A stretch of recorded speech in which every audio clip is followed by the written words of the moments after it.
Ernest Holmes, in The Power of an Idea, wrote on page 33, "Life gives us the tools, but we have to use them. It is from the mountaintop of spiritual communion that we receive the inspiration, and we must keep the channel free and clear. We must provide a way for the ideas of spirit to flow into our minds and out into what we are doing. And we must give our consent to them. One part of the mind is already in heaven. For there is a place in you and in me that is above confusion and fear, no matter how disturbed our thoughts may be.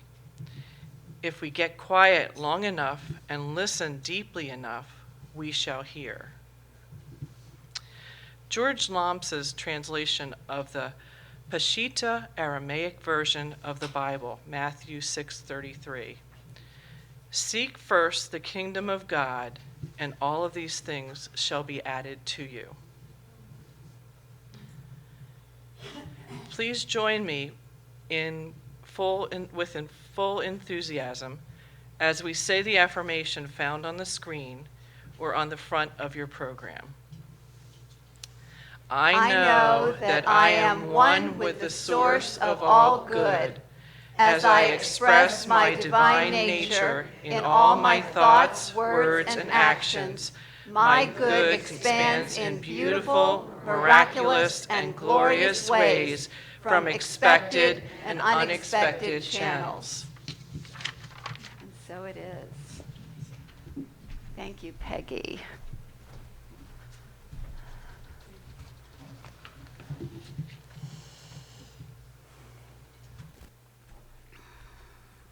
So this month we're dedicating our attention and intention toward 9 sacred spiritual practices that we know when we work with them together, and apply them to our lives, that we are living at from a higher place that was so beautifully spoken to in that reading that Peggy just did. And the beautiful song, "Everywhere I Am," which just reminds us that everything is the activity of God. So these beautiful divine 9, is what we're calling them, are really core to the teachings of New Thought, ancient wisdom, which is all about transforming consciousness. So as we apply ourselves to our own consciousness, we are contributing to the collective consciousness of humanity. We're making a huge difference. And we know from the beautiful work done by Dr. David Hawkins in Power versus Force, that as we go up the scale of consciousness through these spiritual practices, that the power of someone at the level of peace is exponentially, I forget it, like counterbalances 750,000 people or something like that who are at lower levels. So it does make a difference when we apply ourselves to these principles, to these practices. It makes a huge difference. And so I love that we as community are dedicated to that we are doing our part, our individual part, by shifting our own consciousness. So the Divine 9, Dan has listed up there: meditation, visioning, prayer, visualizing, affirmations, gratitude, forgiveness, seva or selfless service, and tithing or sacred giving. We've already covered seva or selfless service, realizing that this is when we practice our other practices like meditation, we're giving, when we're in service, we're giving from that overflow of our divine being, and our talents and gifts to the world. And it is a consciousness that permeates every activity that we do. It's not just when we're volunteering. It permeates every activity. So that's seva. We talked about tithing, and we did a demonstration that week and invited people to join in on our 90-day tithing challenge. Because part of what we do is we also practice giving of our possessions. in this case money, 10% back to communities that teach higher truth, or individuals. So we have 8 people in our community who decided to take the tithing challenge, and so it's very exciting. I'm staying in touch with them, and we're going to help them go deeper. Last week, we talked about the importance of getting yourself in a state of receptivity. And so visioning, which is not the same as visualization. We'll be talking about visualization today. But visioning, it is a contemplative type of meditation where we focus on certain questions that give us answers from the very depth of our being, from the true self, the God self, on ideas for our lives, and then ways in which we are to shift in consciousness to line up with that true self. And spiritual mind treatment, which is the form of prayer that we teach, which is an affirmative prayer that affirms who we are in truth, and that also is a powerful way to shift consciousness, to root out the shadow self, all the beliefs that go with that, and to align ourselves up so that we can be in that place of receptivity to the divine essence that we are. So that's prayer. And today, I'm going to base the 2 practices that we're talking about on that beautiful quote that Peggy just read from Matthew in the Bible, in the scriptures of the Bible.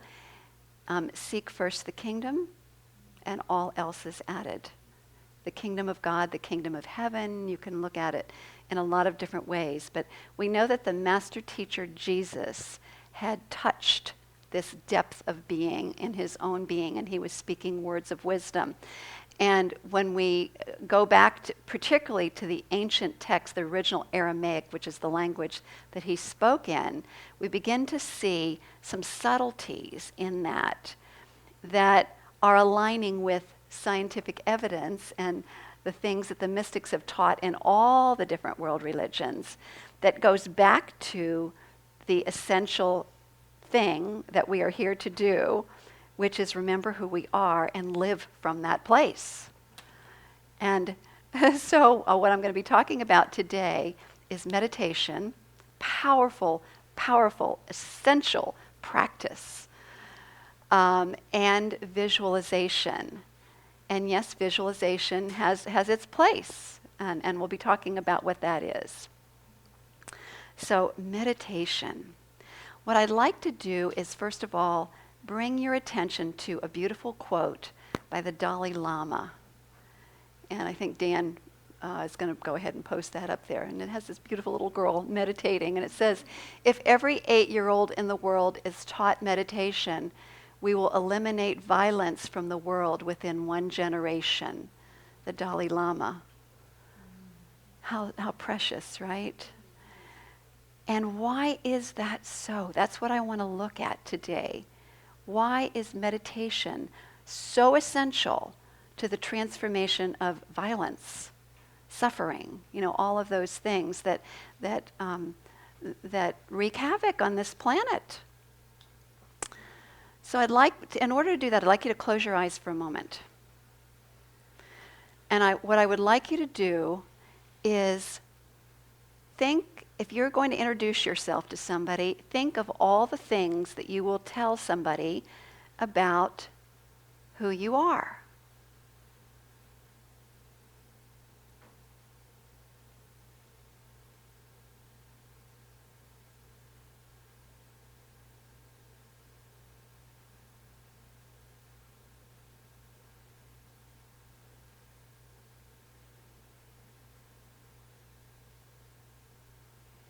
Okay, so I know you could probably go on and on and on.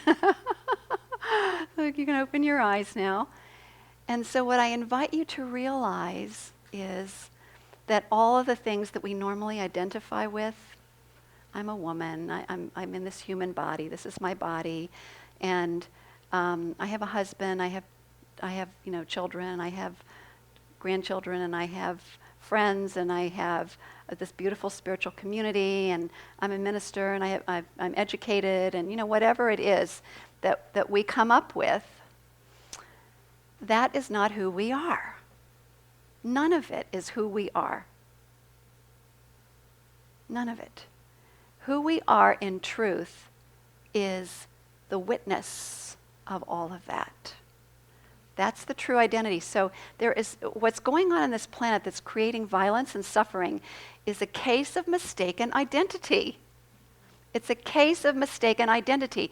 It's when people identify themselves with their possessions, with their groups, their tribes, their whatever, they identify themselves with that, and they are the things of the earth, the things in this world, and they forget who they are in truth. Or maybe they were never taught who they were in truth. That's what the cause of suffering is. My body, my possessions, my this, my that.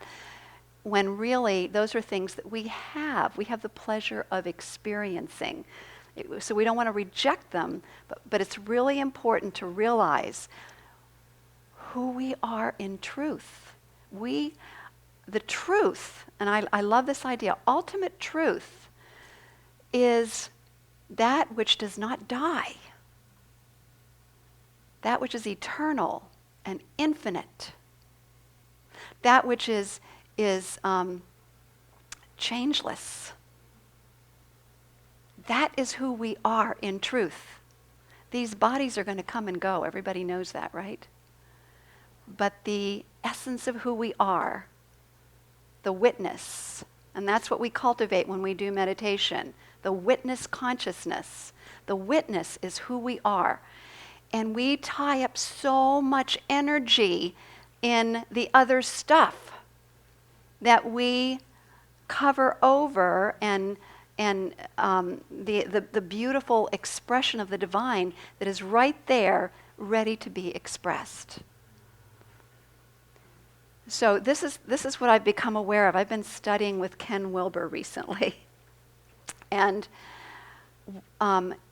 there's a term, it's like nita or something like that. It means not this, not that. And that's why we talk about spiritual realization is subtraction. It's like, I'm not this, I'm not that, I'm not this, I'm not that, I'm not that. It's all those things in the world that we think we are. You start, I'm not this, I'm not, what am I? I am the one observing. I am the one observing. And as we continue to disidentify with all of those things, we stand in a very powerful place of spiritual presence. So let's just breathe that in. Not this, not that, not this, not that. Who I am in truth. This is the place from which all violence and suffering falls away.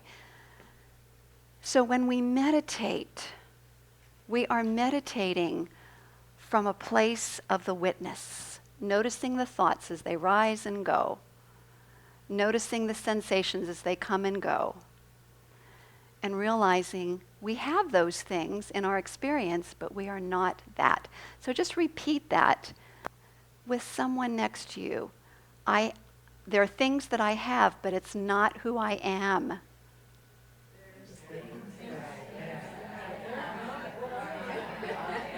It's not who I am. So there's two aspects to this, which I'm learning. It's about, there's the transcension process, the process of waking up and realizing who I am and what I'm not. That's waking up, okay? And there are different states of consciousness that go with that. And there's wonderful technologies, binaural beats. How many people are aware of that or maybe even use it? I know I do. The Holosync program is one of them. That's what I've been using for years. But these binaural beat technologies, and there are several of them out there, help to move you from beta consciousness into delta, which is witness consciousness, in 15 minutes. Whereas if you were meditating every day, it would take you 5 years to attain that consciousness. there are technologies out there to assist you in getting to witness consciousness in 15 minutes. So you can practice being your true identity and learning to let go of all that stuff that causes suffering, all the identifying with stuff out there, you know. And then here's the other part, that's transcension. The other part is inclusion. And this is the interesting part, because there's also the awareness of including it in our experience as part of our experience and helping us. So we don't want to reject it. We want to just know who I am and what I have or what I'm experiencing. Is that clear? Yeah. That was something that just really got to me, because what happens, this is the interesting thing I've been learning. What happens is when we reject aspects of ourselves, and this is where shadow comes in, we can actually form allergies by rejecting aspects of ourselves. And when we stay fixated on things, and I'm going to tie this into the man who was the one who came in and shot all of the people in Orlando. And this is another thing that he explained, is that when we are fixated on something that we're disowning in ourselves, so people who are like angry at other people for being who they are literally projecting disowned parts of themselves onto someone else. And so what we need to do is take back the projections and love that aspect of self and include it. So this is a complex kind of thing, I know, but it's been very expanding for me to realize the origin of allergies and the origin of addictions. And they all come from either rejecting the shadow or projecting it out onto the world, onto someone else, and getting upset. So if you're overly upset about anything, you know you're projecting. If you're overly upset, you find yourself overly judgmental about something or whatever, it's a time to take back the projection. There are beautiful exercises to do that. We have radical forgiveness. We have practitioners that can work with you. We have this beautiful class that's coming up that's an opportunity to do that. There's shadow work, which is sort of a transactional analysis where you have the person pretend like they're in a chair across from you and communicate with them. And there are all kinds of wonderful techniques to clear that stuff away. So one of the things that he's mentioned is meditate, do shadow work, and wait till you hear the third one. Do some sort of physical exercise so that we keep the energy flowing through our bodies. There's been research that shows that people who meditate and do physical exercise make far more progress than people who just meditate and don't do physical exercise. So it's about caring for the whole entire being, caring for the body. I love all this latest stuff on meditation. To me, it's fascinating, it's exciting, and just eye-opening. So the next thing is visualization. By the way, Ken Wilber teaches something called full spectrum mindfulness, which is a way that you can, what he calls, wake up and grow up at the same time. The shadow work is the growing up. And here's what happens. I want to share this quickly.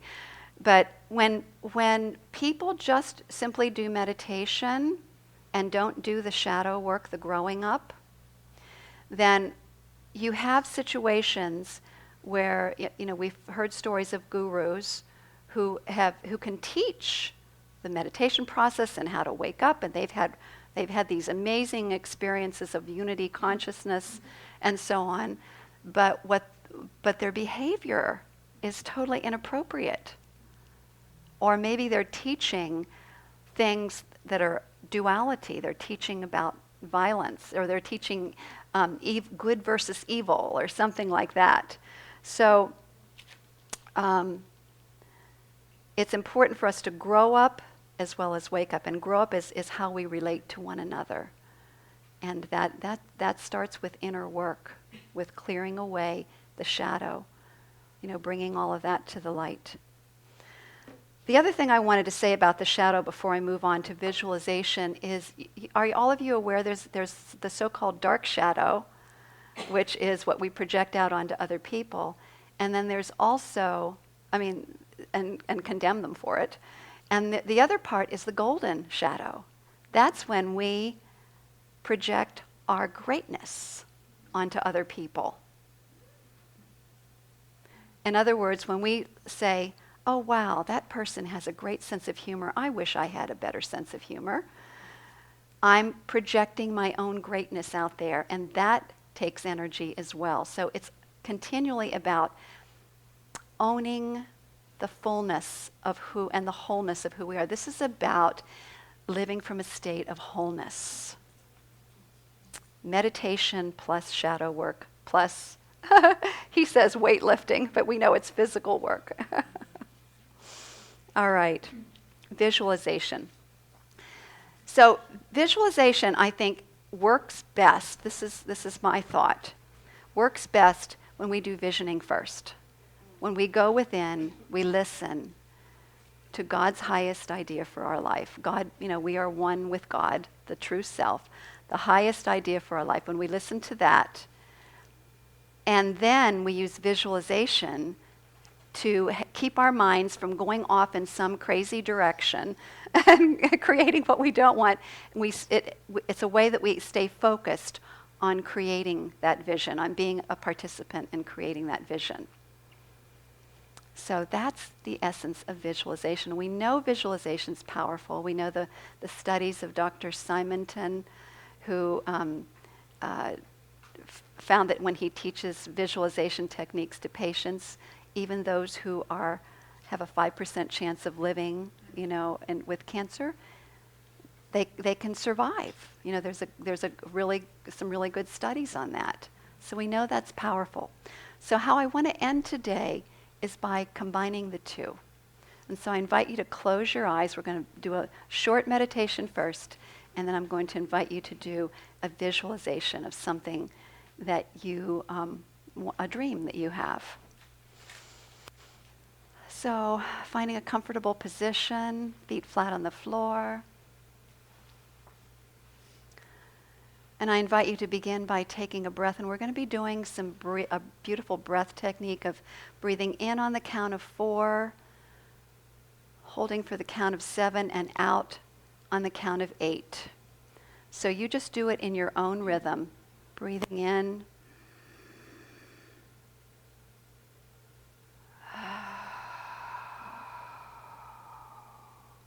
So we're talking about deep, slow breathing. So do a couple of rounds of those breaths in this moment, very deep, very slow.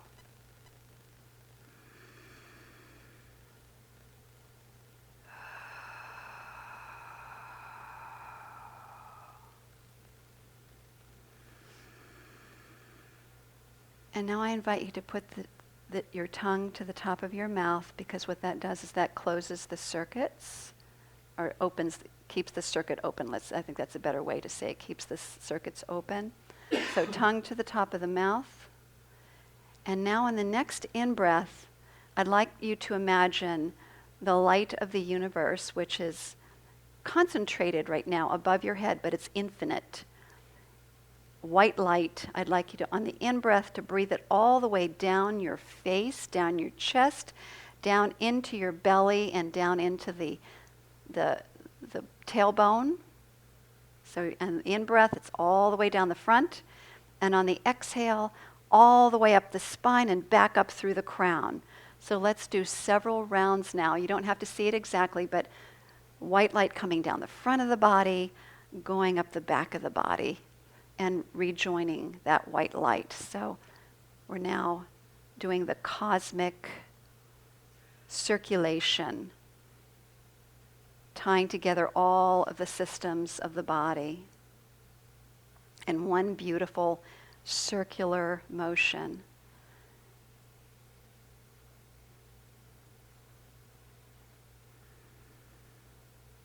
In breath down, exhale up.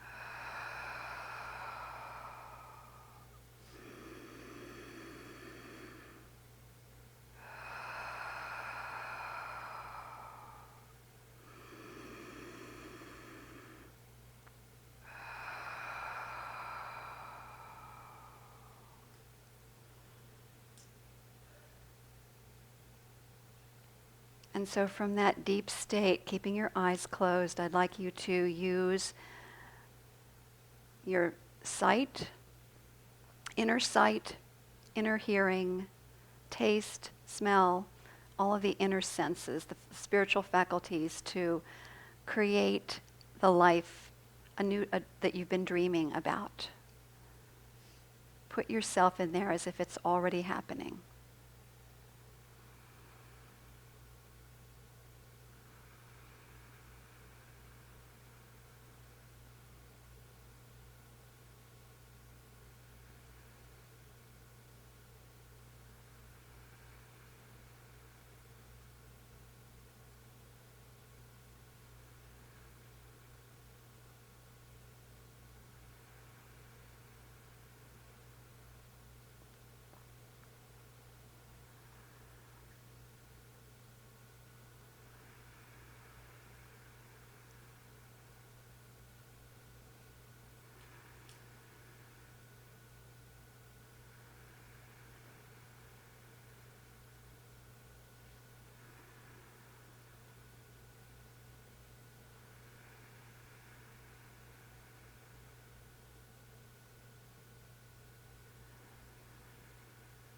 Sing this fully.